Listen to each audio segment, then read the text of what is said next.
আসসালামু আলাইকুম বন্ধুরা, আপনারা কেমন আছেন? আবার একবার মমতাজ কিচেনে আপনাদের সবাইকে স্বাগত। আজকের রেসিপি ঘরোয়া উপায় তৈরি স্বাস্থ্যকর টক দই। চলুন রেসিপিটা শুরু করা যাক। বন্ধুরা, সবার প্রথমে একটি খালি পাত্রে হালকা গরম করে 500 গ্রাম ডাবল টোন দুধ নিয়ে নিলাম। এরপর দুধটাকে ভালো করে ফুটিয়ে বারবার নাড়তে হবে যত সময় 500 গ্রাম দুধ 400 গ্রাম। লক্ষ্য রাখতে হবে কোনোভাবেই যেন দুধের উপরে সর না জমে।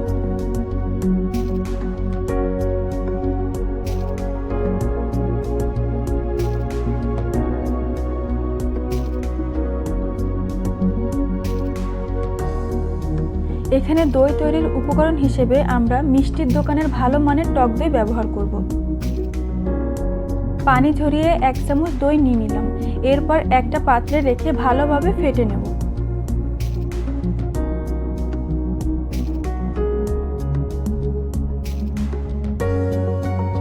দুধটা হালকা কুসুম গরম কিনা সেটা আঙুল চুবিয়ে একবার দেখে নেব।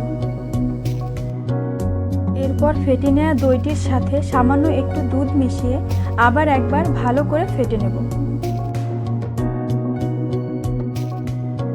এখন সম্পূর্ণ দুধটা ফেটে রাখা দইয়ের সাথে ভালোভাবে মিশিয়ে নেব।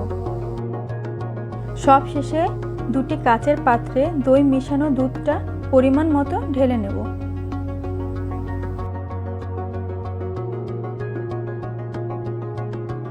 বন্ধুরা, এবার কাচের পাত্রগুলোর মুখটা বন্ধ করে নেব। এরপর একটি খালি বড় পাত্র নিয়ে নেব। অবশ্যই পাত্রের নিচে একটি কিচেন তোয়ালে বিছিয়ে নেব। এরপর পাত্রের মধ্যে কাচের বাটি দুটি রেখে উপরেও একটি তোয়ালে দিয়ে ঢেকে দেব।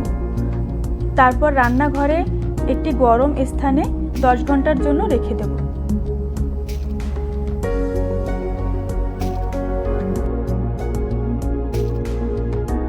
বন্ধুরা, 10 ঘন্টা পরে আমি রান্নাঘর থেকে পাত্রটি বের করে দেখব দইটা কেমন জমেছে।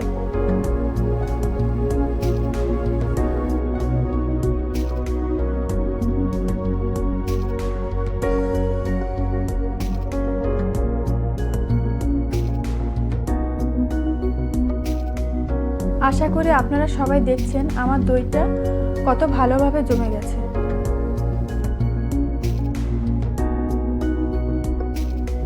দইটি দোকানের দইয়ের মতো জমে গেছে।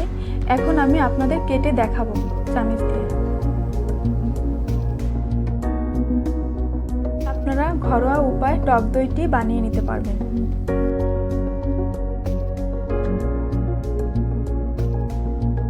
বন্ধুরা, রেসিপিটি ভালো লাগলে অবশ্যই লাইক, কমেন্ট, শেয়ার করবেন এবং বেল আইকনটি প্রেস করে সাবস্ক্রাইব করবেন।